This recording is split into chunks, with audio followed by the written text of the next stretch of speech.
Hello guys. आज हम लोग जो पढ़ने जा रहे हैं वो पढ़ने जा रहे हैं मुगल डायनेस्टी के बारे में, अर्थात मुगल साम्राज्य के बारे में। तो हम लोग देखेंगे top 30 question of Mughal dynasty. ठीक है, मुगल डायनेस्टी से 30 क्वेश्चन महत्वपूर्ण। ठीक है, जो एनटीपीसी रेलवे ग्रुप डी के लिए बहुत ज़्यादा इंपॉर्टेंट है। तो ये स्टार्ट करते हैं।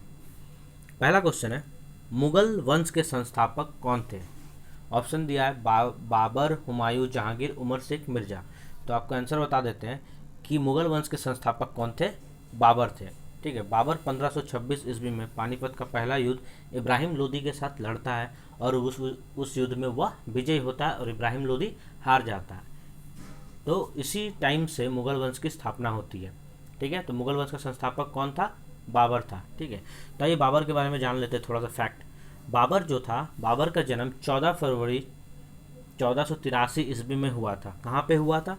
तो फरगना वादी के अंदीजान नामक शहर में हुआ था, जो अभी वर्तमान में उज्बेकिस्तान में पड़ता है। ठीक है, बाबर का पूरा नाम जहरुद्दीन मोहम्मद बाबर था। ये मूलतः मुल्तान का शासक था। और इसकी माता का नाम याद रख लीजिए, इसकी माता का नाम पूछता है क्वेश्चन में। इसकी माता का नाम कुतलुगम निगम खानम था और पिता उमर शेख मिर्जा थे। ठीक है, और बाबर की मृत्यु 26 दिसंबर 1530 ईस्वी में काबुल में हो जाती है। तो याद रखिए कब हो जाती है? 26 दिसंबर 1530 में। बाद में इसको काबुल में दफनाया जाता है। स्टार्टिंग में इसको आगरा के आरम बाग में दफनाया गया था। उसके बाद इसको निकाल कर इसकी जो इच्छा मृत्यु थी, मतलब कि मुझे दफनाया जाए मृत्यु के बाद वो काबुल में, तो बाद में फिर इसको निकाल कर काबुल में दफनाया जाता है। ठीक है, तो नेक्स्ट क्वेश्चन पे हम लोग चलाते हैं। अच्छा, नेक्स्ट क्वेश्चन है, बाबर का जन्म कहाँ हुआ था? तो याद रखिए बाबर का जन्म कहाँ हुआ था? फरगना वादी के अंदीजान नामक शहर में हुआ था। कब हुआ था? क्वेश्चन है बाबर का जन्म कब हुआ था। तो बाबर का जन्म 1483 ईस्वी में हुआ था। कब हुआ था? 1483 में। कहाँ हुआ था? फरगना, याद रखिए। ठीक है, फरगना। ठीक है, ये लोग चगताई तुर्क जनजाति के थे। ठीक है, इसकी मातृभाषा चगताई तुर्क थी और जाति थी मंगोल जाति, क्योंकि ये लोग जो थे वो तैमूर तथा चंगेज खां के वंशज थे। इनके पिता उमर शेख मिर्जा, माता कुतलुगम निगम खानम थी। ठीक है, नेक्स्ट क्वेश्चन पे आ जाते हैं हम लोग। ये आपको मैंने इमेज दे रखा है ताकि आप रिलेट कर सकें और इसे अच्छी तरह से याद कर सकें।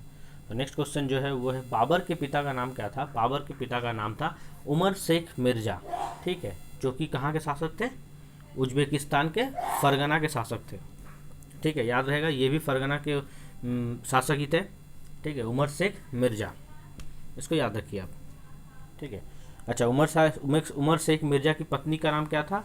तो याद रखिए बाबर की जो माँ है कौन थी? कुतलुगम निगम खानम, वही उमर शेख मिर्जा की पत्नी थी। और ये जो पत्नी थी उमर शेख मिर्जा की, ये चगताई खनाटे की राजकुमारी थी तथा मुगलिस्तान के यूनिस खान की बेटी भी थी। ठीक है, आगे चलते हैं। आगे मैं आपको बताऊंगा कि बाबर के कितने बेटे हुए और उनका नाम क्या क्या था। ठीक है, नेक्स्ट क्वेश्चन बोल रहा है 4 नंबर, बाबर के पिता उमर शेख मिर्जा कौन से राज्य के शासक थे? ठीक है, बहुत अच्छा क्वेश्चन है। तो याद रखिए बाबर के जो पिता थे उमर शेख मिर्जा, ये फरगना के शासक थे। ठीक है, और फरगना वर्तमान में कहाँ पड़ता है? उज्बेकिस्तान में पड़ता है। और इनकी पत्नी का नाम क्या था? इनकी पत्नी का नाम था कुतलुगम निगम खानम, जो चगताई खानटे की राजकुमारी थी तथा मुगलिस्तान के यूनिस खान की बेटी थी। तो याद रखिए कि बाबर के पिता उमर शेख मिर्जा किस राज्य के शासक थे? तो फरगना के शासक थे। ठीक है, और एक चीज़ और याद रखिए इसके साथ साथ कि उमर शेख मिर्जा के 5 बेटे बेटी मिला के हुए। तो पाँचों का नाम क्या था? तो पहला का नाम था बाबर, दूसरा का नाम था खानजदा बेगम, तीसरा का नाम था नासिर मिर्जा, चौथा का नाम था जहांगीर मिर्जा और पांचवा का नाम था ज्यादा। ठीक है, नेक्स्ट आ जाते हैं 5वें क्वेश्चन पे। बाबर फरगना की गद्दी पे कब बैठा? ठीक है, बहुत अच्छा क्वेश्चन है। बाबर फरगना की गद्दी पे कब बैठा था? तो 1494 ईस्वी में बाबर फरगना की गद्दी पे बैठा। तो याद रखिए बाबर का जन्म हुआ है 14 फरवरी 1483 और 8 जून 1494 पे ये गद्दी पे बैठता है, यानी कि महज 11 साल की उम्र में ये गद्दी पे बैठता है। ठीक है, कितने साल की उम्र में? 11 साल की उम्र में। तो 8 जून 1494। तो बाबर फरगना की गद्दी पे कब बैठा? 1494 में, 8 जून 1494। इनके पिता कौन थे? बाबर के पिता उमर शेख मिर्जा, माता कुतलुगम निगाह खानम, मातृभाषा चगताई तुर्क, जाति मंगोल, किसके वंशज थे? तैमूर और चंगेज खां के वंशज थे। पूरा नाम जहरुद्दीन मोहम्मद बाबर। ठीक है, इनकी पुस्तक का नाम बाबरनामा।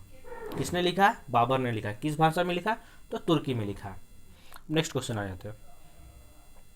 बाबर ने बादशाह की उपाधि कब धारण की थी? बाबर ने 1507 ईस्वी में बादशाह की उपाधि धारण की थी। कब की थी? तो 1507 ईस्वी में, याद रखिएगा। ठीक है, 1507 ईस्वी में बाबर ने बादशाह की उपाधि धारण की थी। बाबर ने 1504 में काबुल को जीता था, ये भी याद रखिए। बाबर ने 1504 ईस्वी में काबुल को जीता था और 1507 में कंधार को जीता था, याद रखिए कंधार। कंधार को जीतने के बाद ही इसने क्या किया था? बादशाह की उपाधि धारण की थी। ठीक है, और एक इम्पॉर्टेंट फैक्ट्स है जो है 1519 से 1526 तक बाबर ने भारत पे 5 बार आक्रमण किए, पर ये ऐतिहासिक दृष्टिकोण से आपको 4 ही इंपॉर्टेंट आपको याद है, पानीपत, खानवा, चंदेली और घाघरा। ठीक है, किंतु ये जो बोल रहा है 5 बार आक्रमण, ये उससे पहले हो चुके हैं, 1519 से 1526 के पहले तक। ठीक है, जो इतिहास में दर्ज है पर बहुत लोगों को नहीं पता होगा। पर इंपॉर्टेंट जब पूछेगा कि बाबर के द्वारा लड़े गए महत्वपूर्ण युद्धों का नाम क्या है, तो पानीपत, चंदेली, घाघरा और खानवा। तो सीरियल ऑर्डर में आएंगे तो पानीपत, खानवा, चंदेली, घाघरा, 1526, 27, 28 और 29। आगे मैं बताऊंगा किनके साथ ये युद्ध लड़ा गया था। नेक्स्ट आ जाते हैं। बोल रहा बाबर के कितने पुत्र हुए? ठीक है, तो नेक्स्ट क्वेश्चन है बाबर के कितने पुत्र हुए? तो बाबर के कुल 4 पुत्र हुए थे, जिनका नाम था हुमायूं, कामरान, अस्करी और हिंदाल। ठीक है, और पूछ देगा कि उमर शेख मिर्जा कितने पुत्र हुए? तो 5, जिन बाबर को लेकर बाबर, खानजादा बेगम, नासिर मिर्जा, जहांगीर मिर्जा और ज्यादा। और बाबर के पुत्र हुए 4, हुमायूं, कामरान, अस्करी और हिंदाल। ठीक है, चलिए नेक्स्ट क्वेश्चन आ जाते हैं।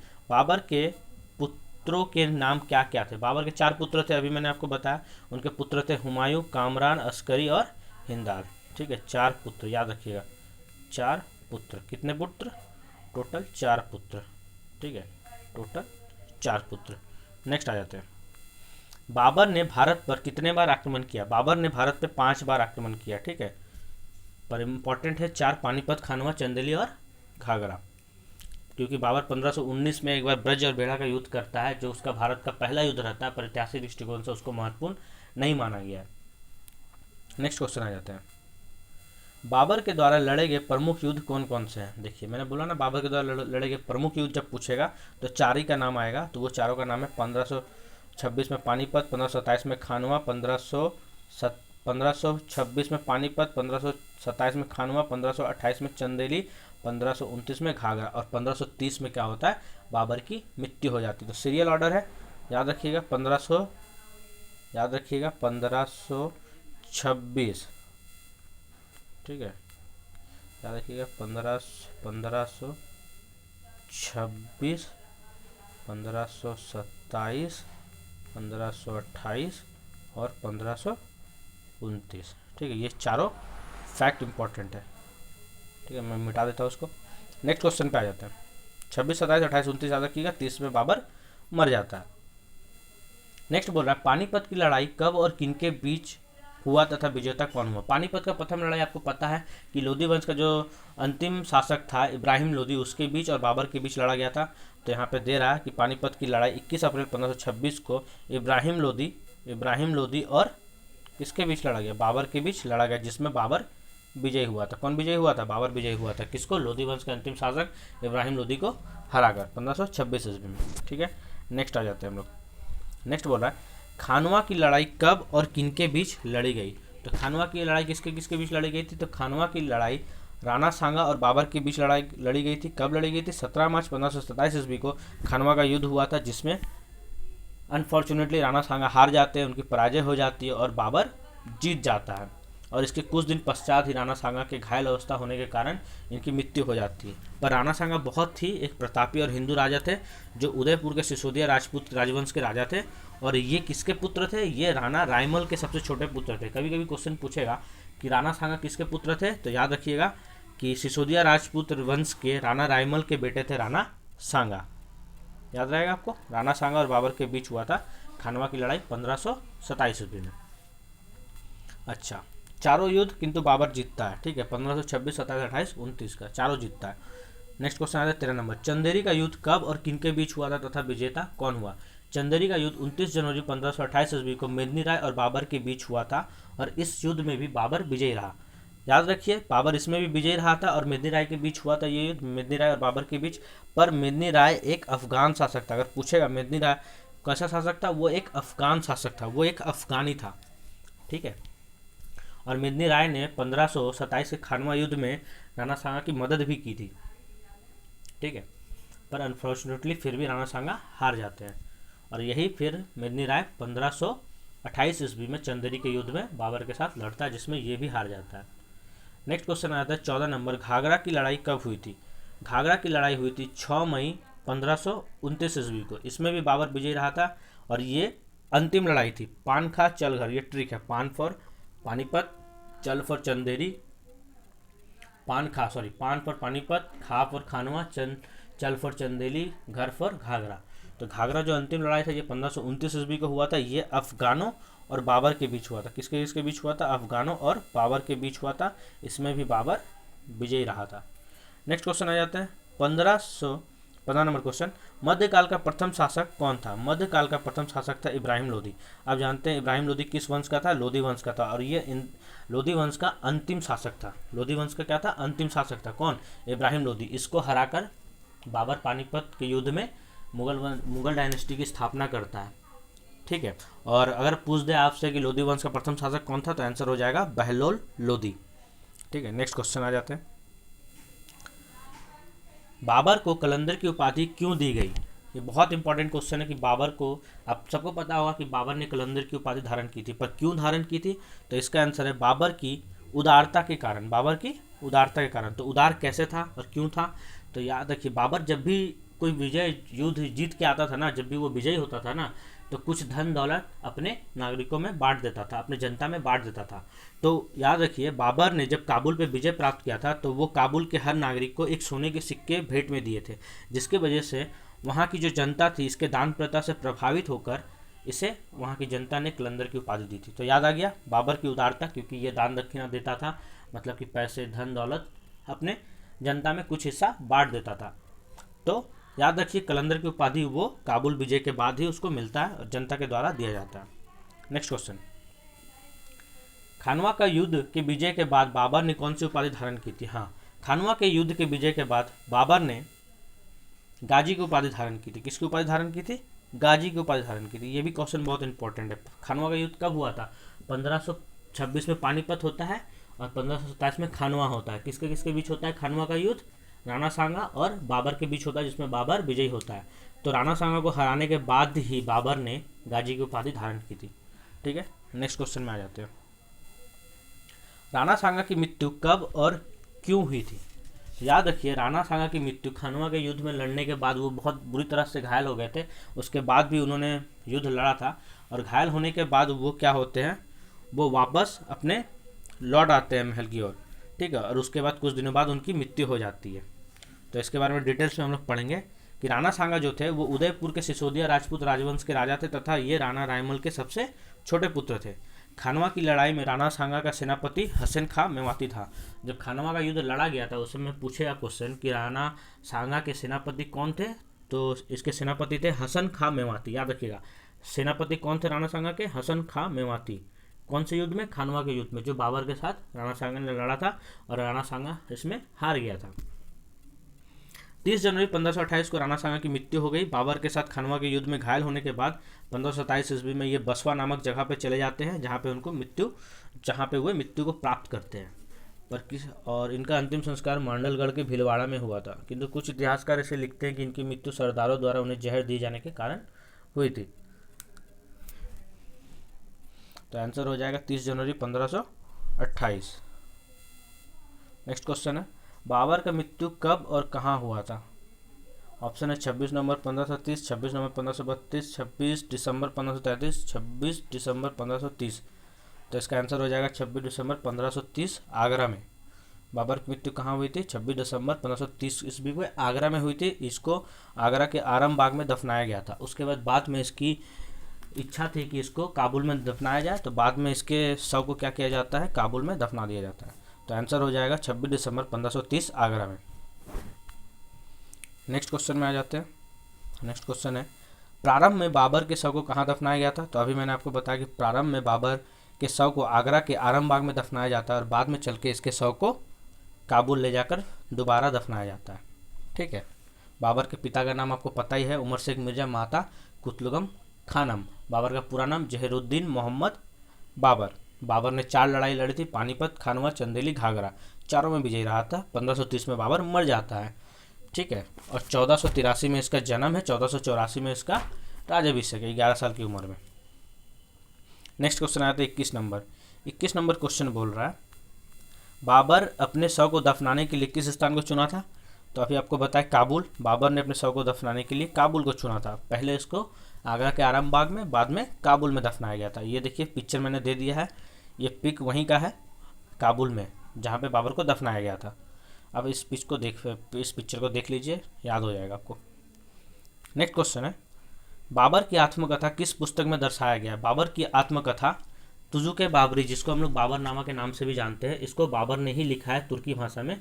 इसी पुस्तक में बाबर की आत्मकथा दर्ज है। ठीक है। तो क्वेश्चन पूछता है कि बाबरनामा की रचना किसने की थी? बाबरनामा की रचना बाबर ने स्वयं की थी और ये तुर्की भाषा में की थी, पर बाद में चलकर इसको फारसी में अनुवाद करता है कौन? रहीम खान खाना। रहीम खान खाना कौन था? तो मैं आपको बता दूं, रहीम खान खाना अकबर के 9 रत्नों में से एक था। ठीक है। तो आंसर हो जाएगा तुजुक बाबरी। नेक्स्ट क्वेश्चन पे आते हैं। नेक्स्ट क्वेश्चन है अब्दुल रहीम खान खाना ने बाबर नामा को किस भाषा में अनुवाद किया था? तो अब्दुल रहीम खान खाना ने बाबर नामा को फारसी में अनुवाद किया था। ठीक है। स्टार्टिंग में बाबर ने इसे तुर्की में लिखा था, बाद में अब्दुल रहीम खान खाना ने इसको फारसी में अनुवाद कर दिया था।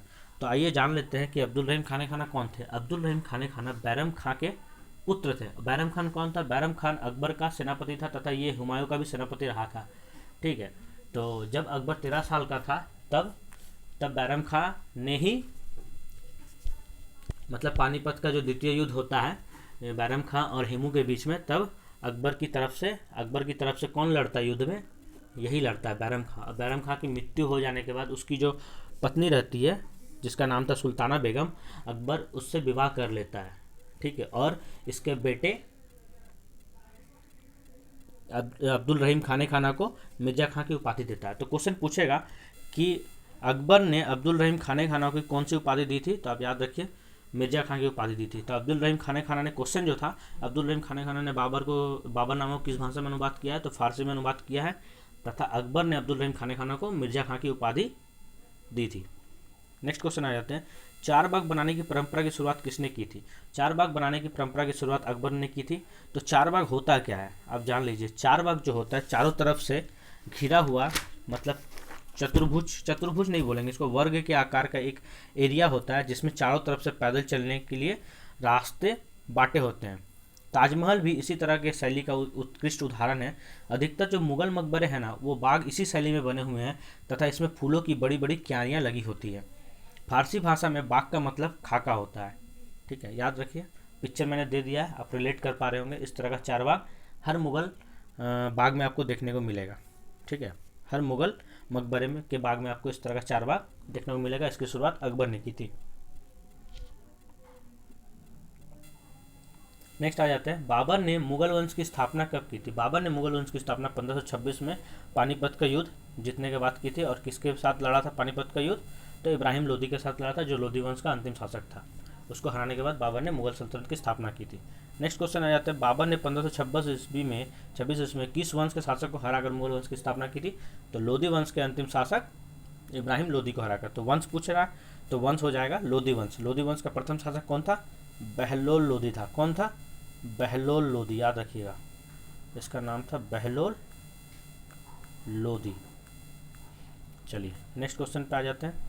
नेक्स्ट क्वेश्चन है, तुगलकम नीति का सर्वप्रथम प्रयोग बाबर ने किस युद्ध में किया था? तुगलकम नीति का प्रथम बार प्रयोग बाबर ने 1526 के पानीपत के युद्ध में किया था। तुगलकम नीति होता क्या है? आप लोग सोच रहे होंगे तुगलकम नीति क्या होता है। तुगलकम नीति एक ऐसी युद्ध नीति है जिसमें शत्रु सेना को क्या करता है, सामने से तथा पीछे से घेर लिया जाता है और तीरों की बौछार की जाती है। ठीक है, पर जब शत्रु परास्त नहीं होता है और देखा जाता है कि शत्रु अभी भी कमज़ोर नहीं पड़ा है, तो ये लोग दुम दबा के भाग जाते हैं। इसी को तुगलकम नीति कहा जाता है। बाबर ने इसी नीति का प्रयोग 1526 के पानीपत के युद्ध में किया था। नेक्स्ट क्वेश्चन है, कौन सी युद्ध जीतने के बाद बाबर ने खजाने का मुंह गरीब सगे संबंधी आदि के लिए खोल दिया तथा इसे उदारता के लिए बाबर को कलंदर की उपाधि दी गई। पानीपत का प्रथम युद्ध, क्योंकि पानीपत का प्रथम युद्ध जीतने के बाद बाबर क्या किया था, अपने जो धन दौलत जीता था या जो भी उसके राजपाट में जो भी उसको मतलब धन मिला था, उसने उसका एक हिस्सा, कुछ हिस्सा अपने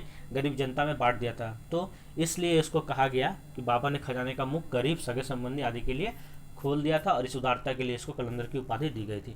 और कलंदर की उपाधि के बारे में खासकर मैंने आपको बताया कि इसने ये जब काबुल का अभियान जीत के आता है, काबुल पर विजय प्राप्त करके आता है, तो अपने प्रत्येक नागरिक को एक सोने का सिक्का देता है, जिसकी वजह से वहाँ की जनता इसके दान प्रियता से प्रभावित होकर इसको कलंदर की उपाधि देती है। ठीक है, तो याद रखिए इसका आंसर क्या हो जाएगा। पानीपत का युद्ध जीतने के बाद बाबर ने सबके लिए दरवाजे खोल दिए थे तथा कलंदर की उपाधि दी गई थी। नेक्स्ट क्वेश्चन है, कौन सा शासक ने भारत में ग्रैंड ट्रंक रोड बनाया, यानी कि GT road. Grand trunk road का फुल फॉर्म होता है जीटी रोड।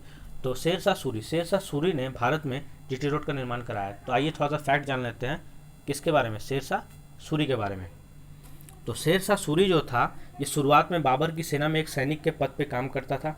अपनी बहादुरी के दम पे ये सेनापति बना और बाद में बिहार का राज्यपाल भी बना। पर 1537 ईस्वी में जब हुमायूं एक सुदूर यात्रा पे या सुदूर अभियान पे गया हुआ था, उस समय शेरशाह सूरी क्या करता है, बंगाल पे कब्जा कर लेता है तथा वहाँ पे सूरी वंश की स्थापना कर देता है। पर जब ये बात हुमायूं को पता चलती तो हुमायूं वापस आता है और इससे युद्ध करता है। तो 1539 में शेरशाह और हुमायूं के बीच चौसा का युद्ध होता है, जिसमें शेरशाह विजयी होता है और हुमायूं हार जाता है। उसके एक साल बाद ये पुनः हुमायूं जो है शक्ति अपना एकत्रित करके वापस लड़ने के लिए आता है शेरशाह से, और दोबारा इसको हार का मुंह देखना पड़ता है तथा इसे भारत छोड़ के जाना पड़ता है। किसको, हुमायूं को। ठीक है, शेरशाह सूरी दोबारा फिर से जीत जाता है। शेरशाह सूरी ने अपना राज्याभिषेक 1540 में ही करवाया था।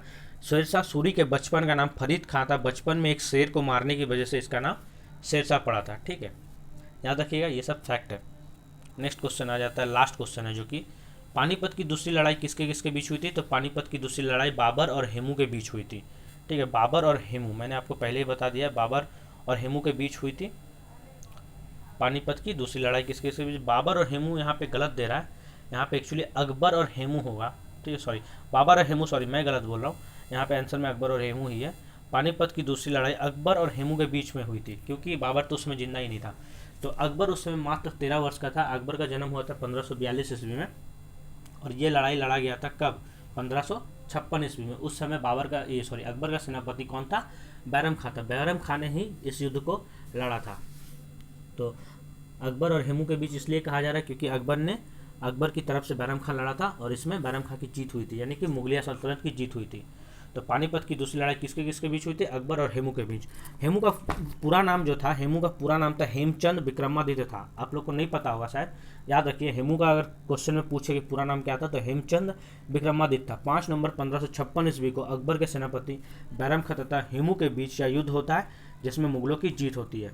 पानीपत का मैदान जो है ये हरियाणा में स्थित है। पूछेगा कहाँ स्थित है, तो याद रखिए हरियाणा में स्थित है। और पानीपत का सेकंड युद्ध में के वक्त अकबर का उम्र मात्र 13 वर्ष था।